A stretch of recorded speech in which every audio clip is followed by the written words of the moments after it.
ناظرین السلام علیکم۔ اس طرح کہ ہم نے آپ کو پچھلی ویڈیو میں بتایا تھا کہ پنجاب مزدور کارڈ کا اجرا کر دیا گیا ہے، جس کے تھرو آپ 16,000 روپے کی امدادی رقم حاصل کر سکتے ہیں، جس کی ویڈیو ہم پہلے ہی بنا چکے ہیں۔ لیکن اس ویڈیو میں ہم نے آپ کو کہا تھا کہ ہم آپ کو رجسٹریشن کا طریقہ بتائیں گے، تو آپ کو چلیے بتاتے ہیں رجسٹریشن کا طریقہ۔ لیکن اس سے پہلے آپ سے چھوٹی سی ریکویسٹ ہے، اگر آپ ہمارے چینل پر فرسٹ ٹائم ہیں تو ہمارے چینل کو کر دیں سبسکرائب اور پریس کر دیں بیل آئیکن کو، تاکہ اس طرح کی جتنی بھی ویڈیو ہوں سب سے پہلے آپ تک بآسانی پہنچ سکیں۔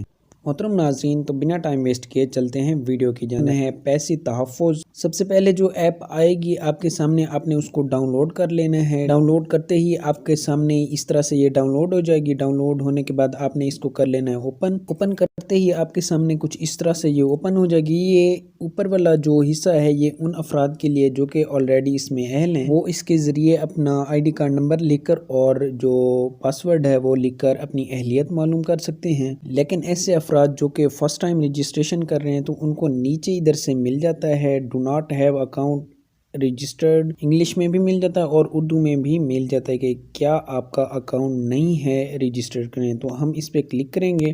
فرسٹ آف آل آپ نے ادھر اپنا فل نیم دینا ہے۔ دوسرے نمبر پر آ جاتا ہے والد کا نام یا شوہر کا نام جو کہ آپ کے شناختی کارڈ پر ہو۔ جسٹ آپ نے ادھر سے اس کو کلک کر لینا ہے، سلیکٹ کر لینا ہے۔ اگر آپ ہسبینڈ کا نام آپ کے آئی ڈی کارڈ کے ساتھ ہے تو آپ نے ان کا دینا ہے، اگر والد صاحب کا ہے تو آپ نے ان کا نیم ادھر لکھ دینا ہے نیچے سے۔ ادھر سے سلیکٹ کر کے نیچے سے ان کا نیم دے دینا ہے، اور نیچے سے آپ کا مانگا جائے گا آئی ڈی کارڈ نمبر، جو کہ آپ نے اپنا آئی ڈی کارڈ نمبر دینا ہے، اور نیچے سے آپ کا جینڈر پوچھا جا رہا ہے، آپ میل ہیں یا فیمیل ہیں وہ آپ دیں گے۔ اس کے بعد آ جاتی ہے آپ کی برتھ ڈے جو کہ آپ کے CNIC پر ہو، آپ کے شناختی کارڈ پر ہو، وہی آپ نے اپنی برتھ ڈے دینی ہے۔ اس کے بعد آپ نے اپنا موبائل نیٹ ورک سلیکٹ کر لینا ہے، موبی لنک، ٹیلنار، یو فون جو بھی ہو آپ کا۔ اس کے بعد آپ نے اپنا نمبر دے دینا ہے۔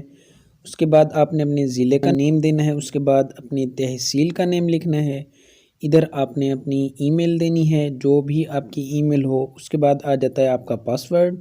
یہ جو پاسورڈ ہے یہ آپ خود دیں گے اپنی طرف سے، آپ خود اپنی سیکیورٹی کے لیے یہ پاسورڈ دیتے ہیں، اور آپ نے یہ پاسورڈ یاد رکھنا ہوگا۔ یہی پاسورڈ آپ نے پھر نیچے دے دینا ہے کنفرم پاسورڈ پر۔ اس کے بعد آپ نے سائن اپ کرنا ہے۔ سائن اپ کرنے کے بعد آپ کا جو فارم اسے سبمٹ کر لیا جاتا ہے، اور آپ کو 2 یا 3 دن بعد باقاعدہ 8070 سے SMS آتا ہے کہ آپ اس چیز کے لیے اہل ہیں، اور آپ کو حکومت کی طرف سے آپ کے اکاؤنٹ میں 16,000 روپے کی رقم ڈال دی گئی ہے۔ آپ کسی قریبی بینک سے یہ رقم نکلوا سکتے ہیں۔ ویڈیو یہیں تک تھی، ویڈیو کو کر دیں لائک اور چینل کر دیں سبسکرائب۔ ملتے ہیں نیکسٹ ویڈیو میں، تب تک کے لیے اللہ حافظ۔